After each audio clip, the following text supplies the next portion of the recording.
Hello dear students, welcome to my YouTube channel maths magic with परवेश।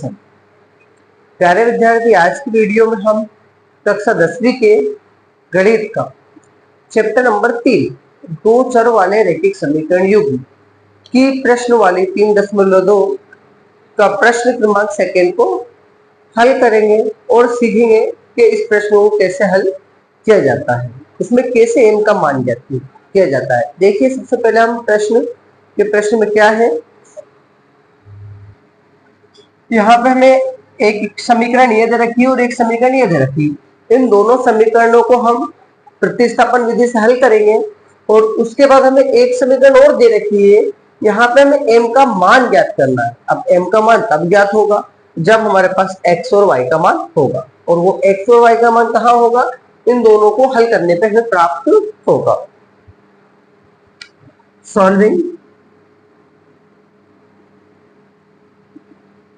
दी गई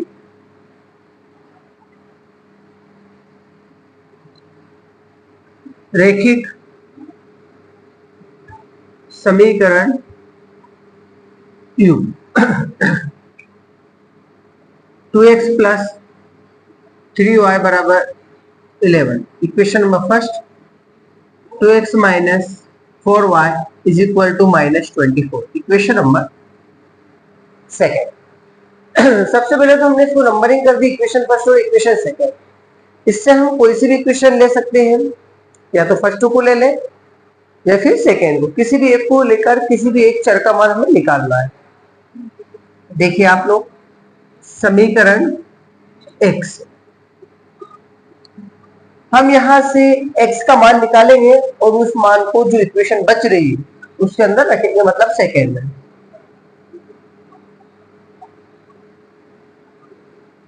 यहां से हम x का मान निकालेंगे, 3y प्लस का उधर जाएगा तो माइनस को जाएगा, 2 मल्टीप्लाई में उधर जाएगा तो डिवाइड में हो जाएगा। ये आ गई हमारे पास इक्वेशन नंबर थर्ड। इस x के मान को हम इक्वेशन सेकेंड में रख देंगे। समीकरण 2 में x बराबर 11 माइनस 3y डिवाइडेड 2 को प्रति स्थापित करने पर ये 2 एज इट इज, और हम जो x की वैल्यू पुट कर रहे हैं वो रख लेते हैं। 11 माइनस 3y डिवाइडेड 2 माइनस का 4y as it is, minus में 24 भी एज इट इज। ये 2 से 2 कैंसिल हो गया। 11 माइनस 3y, ये माइनस का 4y और ये आपका माइनस का 24। ये दोनों माइनस के दोनों ऐड हो जाएंगे, 4 और 3 हो जाएगा माइनस का 7y। ये माइनस का 24, 11 प्लस का था, इक्वल किधर आएगा तो माइनस का 74, ये आ जाएगा आपका माइनस का 35। ये माइनस से माइनस कैंसिल हो जाएगा, 7 मल्टीप्लाई में उधर जाएगा तो पहुंच जाएगा डिवाइड में। 7 1 जा 7, 7 5 जा 35, तो हमारे पास y की वैल्यू आ गई है 5। अब जब भी किसी एक चर की वैल्यू आ जाती है तो उस वैल्यू को हमें समीकरण नंबर 3 में रखना होता है। समीकरण 3 में y बराबर 5 प्रतिस्थापित करने पर x as it is 11 as it is 3 और y की रिप्लेस में 5 डिवाइडेड 2, x 11 3 5 जा 15 डिवाइडेड 2, 11 माइनस 15 में से 11 गए माइनस 4 डिवाइडेड 2, 2 2 जा 4, तो x की वैल्यू भी हमारे पास लिखेंगे। तो उन्होंने सबसे पहले हमसे बोला था हल कीजिए, हल करने का मतलब है x और y की वैल्यू हमें निकालनी थी। अतः x बराबर -2 और y बराबर कितना है 5। क्योंकि अब जो इक्वेशन दी उसको लिख लेते हैं हम mx प्लस 3। यहां से हमें किसका मान निकालना है, m का। तो m का मान तब निकलेगा जब हमारे पास x और y की वैल्यू इसमें रख देते हैं। तो हम लिखते हैं उपरोक्त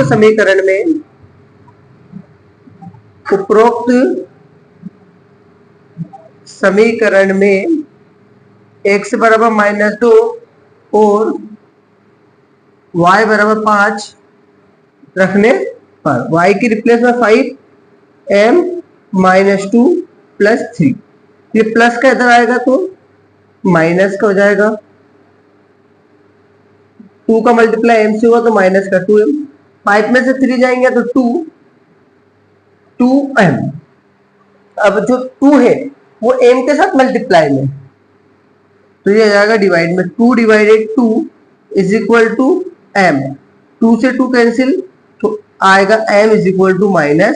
तो हमारे पास m का मान आ गया -1, ये हमारा आंसर।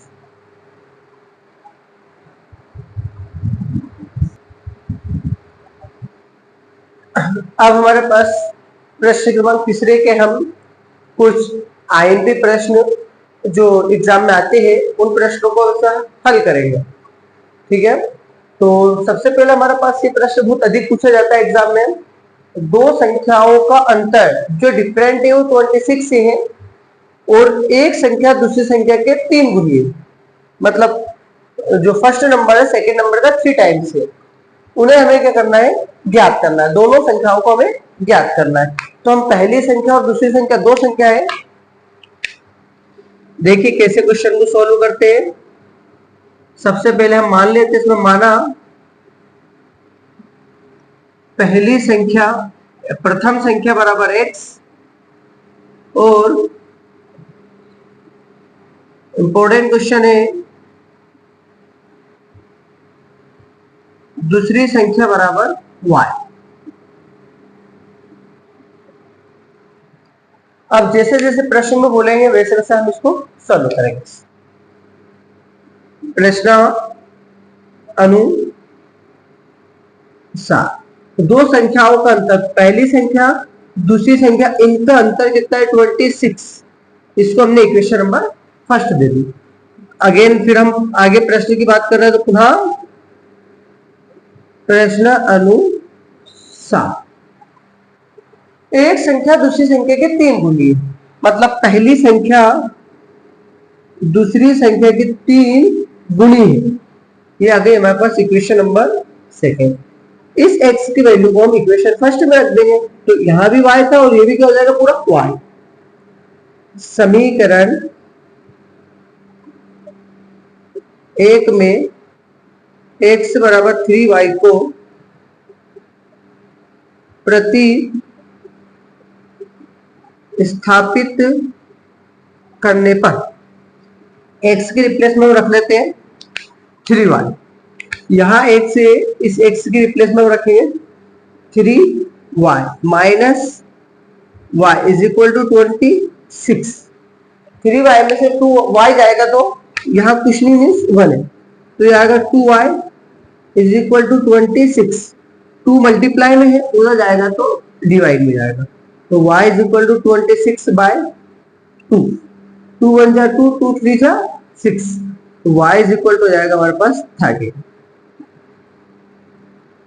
हमारे पास दूसरी संख्या निकल गई, हमें पहली संख्या निकालना है, तो इस y की वैल्यू को हम समीकरण नंबर 2 में रख देंगे। समीकरण 2 में y बराबर 13 को प्रतिस्थापित करने पर x as it is 3 multiply 13, 13 3 जा 39, तो हमारे पास पहली संख्या निकल आई। अतः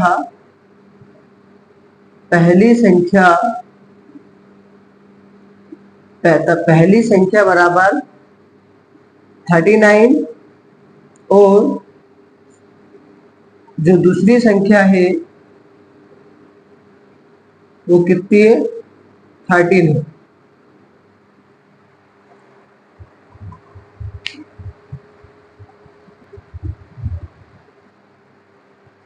इसी के बाद इसका प्रश्न क्रमांक जो सेकेंड है, ये भी इंपॉर्टेंट क्वेश्चन है।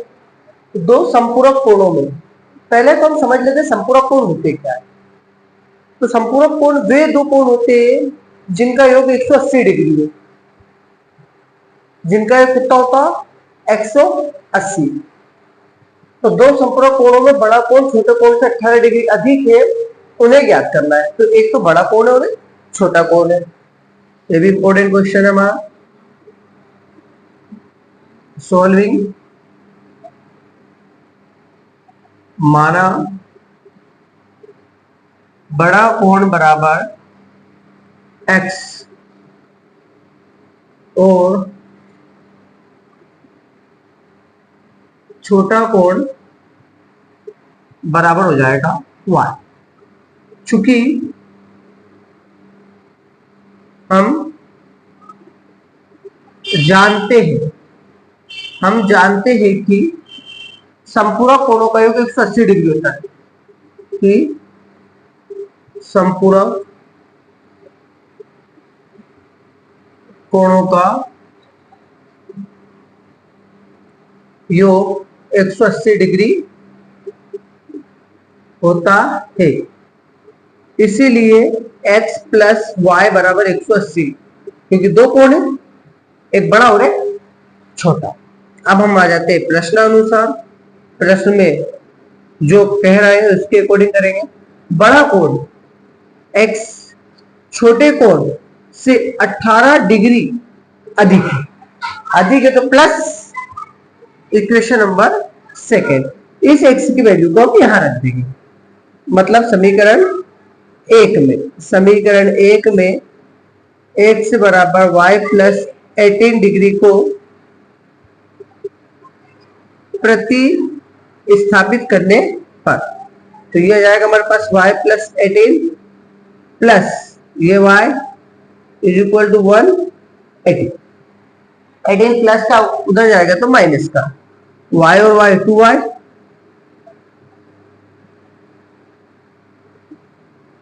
ये आएगा 180 में अच्छा रहेगा 162 162। 2 इंटू में है उधर जाएगा तो डिवाइड,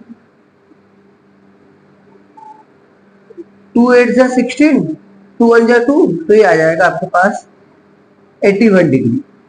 छोटा कोण आ गया है। अब इस y की वैल्यू को हम यहां रख देंगे समीकरण नंबर 2 में, y के रिप्लेस में। समीकरण 2 में y बराबर 81 डिग्री को सब्स्टिट्यूशन करने पर, प्रतिस्थापित करने पर x 81 प्लस 18, तो ये हो जाएगा आपका 99। कितना हो जाएगा? अतः जो इसका बड़ा कोण है, बड़ा कोण 99 डिग्री और छोटा कोण 81 डिग्री है।